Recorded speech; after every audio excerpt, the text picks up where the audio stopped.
Okay, so once we've got our outline shape and we've got the holes drawn, the next thing to do is to decide what we want to remove from these areas.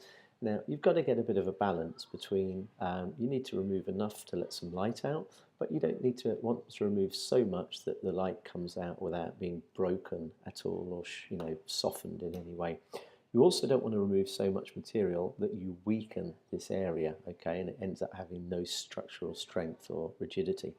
So my suggestion would be that you don't go, closer than 10 millimeters to any of the sides or edges, okay, 10 or 12, something like that. So how can you organize that? Well, one way you could do it would be to use some of the keys you've used already and the tools you've used already, like the offset tool. So if I choose my offset on here and I choose that one, I could pull that in to say, yeah, 10 or 12, something like that. And that's going to give me a line around the outside. What I could then do is I could use the same tool and say that I want to offset that way by the same amount, 12, and I could offset that line by 12 that way. Okay, and I could go along there all the way along, and at the end, so that's also going to be 12, and O for offset, and drag, and that type in 12, and so on and so on and so on.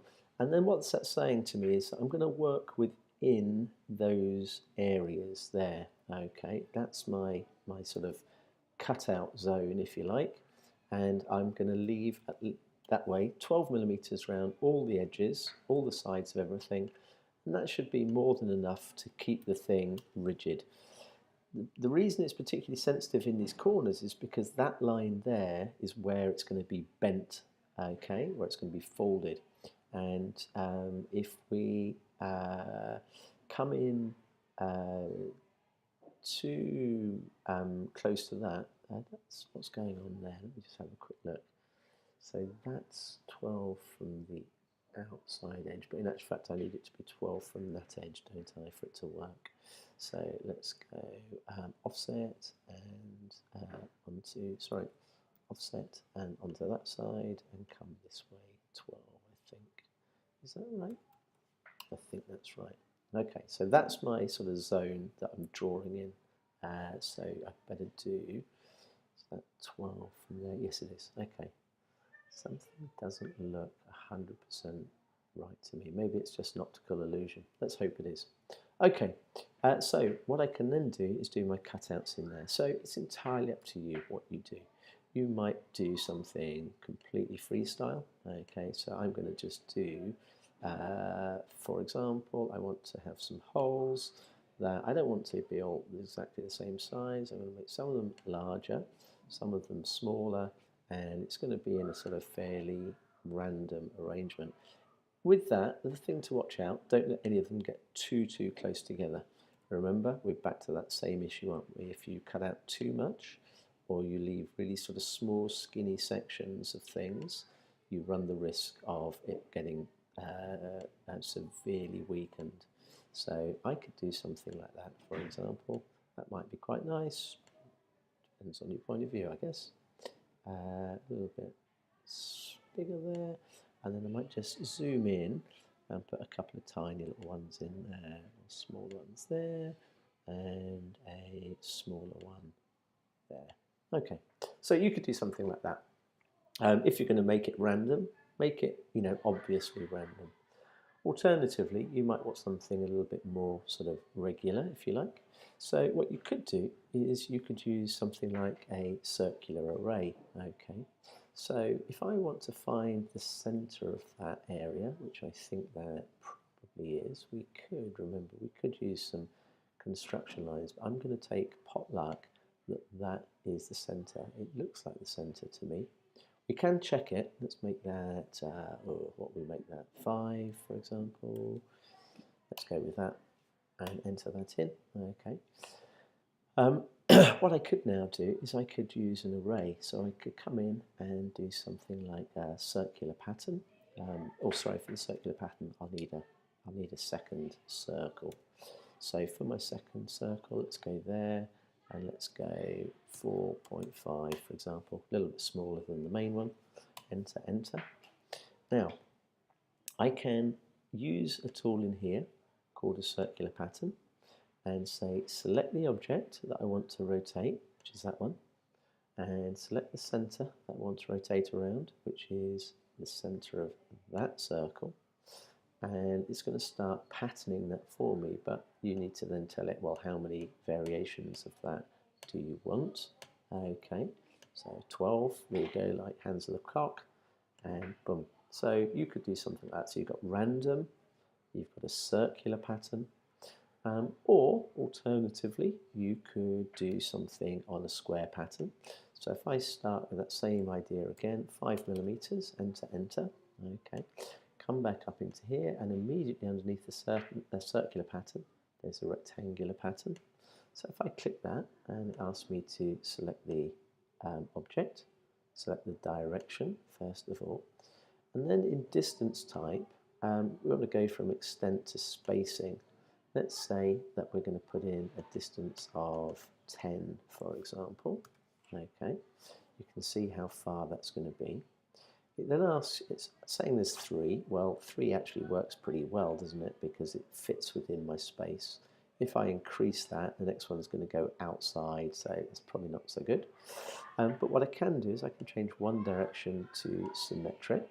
So it now puts 1 to this side and 1 to that side. And if I increase that then to my 4, that would have to be 5, wouldn't it? Yeah. So it'd have to be an odd number to be symmetric of 1 in the middle.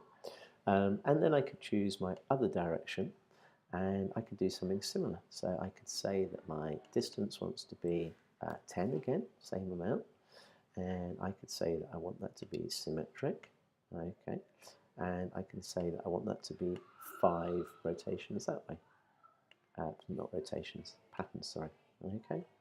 So there you go, you've got, that's 3 things straight away. You know, you can do something fairly random within your space, you can do something on a circular array, you can do a square array or pattern, or of course you can do something that simply involves using a line tool. Okay, so if I press my L for line, and I could put some lines between these different points here, okay, and do something a little bit like the examples we showed you. So that's probably quite a large sort of piece to cut away, isn't it? So just be a bit conscious of, you know, how much you want cut in any one direction. That's probably a little bit better. And then you could do something like this, something like this, okay, and so on and so forth. With this, the thing that people get a bit confused with potentially is where you then need to trim lines, okay? So if I want to cut sort of large, let's say those are the pieces that I'm keeping, and it's the smaller pieces that I want to cut out, for example, okay, then what I'm going to need to do, if that strip is supposed to stay in there, okay, or maybe it's that strip, whichever it happens to be, but the strip that's supposed to stay, you will need to take your trim key, T for trim, and trim that out, like so, okay, so now that's going to get cut up there. When I come down to this one, now let's have a look, so that's going to trim, that piece is getting removed. I'm going to need to leave that, take that out, okay, so now this is going to get cut out, but all the surrounding material is still joined together, okay. This is going to get cut out, but I want this material to stay there, so I'm going to trim that out as well, okay. I'm going to trim that out, I'm going to trim that out, and so on and so forth. That little tiny section there is going to get trimmed out, that little section there is going to get trimmed out, and so on and so forth, okay. That's what you need to be a little bit careful of. I made a bit of a mess of that, but you get the idea. This piece will get cut with 4 laser cuts, okay, laser cut lines, and drop out. This piece is all going to remain intact. If I just leave that outer perimeter in place, same on all these other ones, then the laser cutter is going to cut all those, and then the whole thing just falls out. So when I'm done, what I need to do is go back and just use my select tool to take out those outlines. Okay, don't need those, don't need those, don't need those, don't need that one, don't need that one, and the only ones you should be left with are the original lines you had, which were dividing things up into the 80 millimeter panels. Okay, so I'd get rid of those bits, and that bit can go, and so on and so forth. Okay, so sorry, that's a really bad example, but it gives you a little bit of an idea of how you need to set about it. Okay, I'm sure you'll work it out. All right, great job.